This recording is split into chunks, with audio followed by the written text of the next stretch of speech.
பிறப்புக்கும் எல்லா உயிருக்கும். நான் உங்கள் யோகேஷ் கார்த்திகா. இது உங்க விசிலடி சேனல்.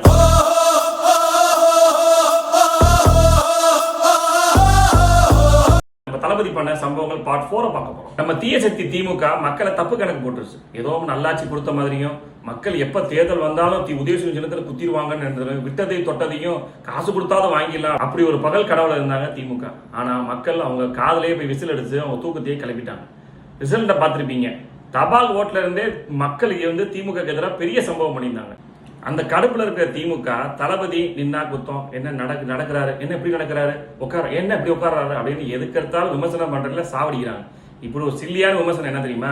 தளபதி கோட் சூட் போட்டிருக்காரு, அதுவும் கருப்பு கலர்ல போட்டிருக்காரு, இன்மணி வராரு, பட்டன் எப்படி போட்டிருக்காரு அப்படின்னு என்னென்னமோ விமர்சனம் பண்றாங்க. இந்த கோட் சூட்டுக்கும் கருப்பு கலருக்கும் தலைவர் ரஜினி சொன்ன ஒரு மாஸ் டைலாக்கே இருக்கு. தமிழனுக்கு எப்பவும் அடிமையா தான் இருக்கணுமா? அவங்க முன்னுக்கு வரவே கூடாதா? அதை எவனாவது முன்னுக்கு வந்துட்டா, நல்ல பவர்ல இருந்துட்டா, கோடு சூட்டு போட்டா, உங்க முன்னால கால் மேல கால் போட்டு உட்காந்துட்டா உங்களால பொறுத்துக்க முடியாது. நான் முன்னுக்கு வரதா உனக்கு பிரச்சனை என்ன? நான் முன்னுக்கு வர வேண்டாம், கோட் சூட்டு போட வேண்டாம், கால் மேல கால் போட்டு உட்கார வேண்டாம், ஸ்டைலா கத்தா. வெள்ளை தூய்மை, கருப்பு அழுக்கு. எவ்வளவு கேவலமான யோசனை. உன் பார்வையில தான் கோளாறு இருக்கு. கருப்பு உழைப்போட வண்ணம். இதுல இருந்து என்ன தெரியுது? வண்ணம் தப்பு இல்ல, உங்க எண்ணம் தான் தப்புன்னு தெரியுது. நம்ம தளபதி முடிவு பண்றாரு மக்களுக்கு நல்லது செய்யறது. நீ யாராலையும் தடுக்க முடியாது. உங்களுக்கே தெரியும் நம்ம தளபதி பத்தி. ஒரு தடவை முடிவு பண்ணிட்டு அவர் பேச்சு அவரே கேட்க மாட்டார். நம்ம தளபதிக்கு விமர்சனம் பண்றதோ கலாய்க்கிறது ஒன்றும் புதுசு இல்லைங்க.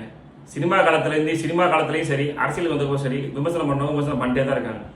அது எல்லாத்தையும் லெஃப்ட் ஹேண்ட்ல டீல் பண்ணி விமர்சனம் பண்றவங்களே கூட சேர்ந்து டிராவல் பண்றதுதான் தளபதியோட ஸ்டைல். தளபதி பண்ண பல சம்பவங்களை தொடர்ந்து பார்ப்போம். உங்களிடம் விடைபெறுவது உங்களில் ஒருவன் யோகேஷ் கார்த்திகேயா. கான்பிடண்டா இருங்க, நல்லதே நடக்கும்.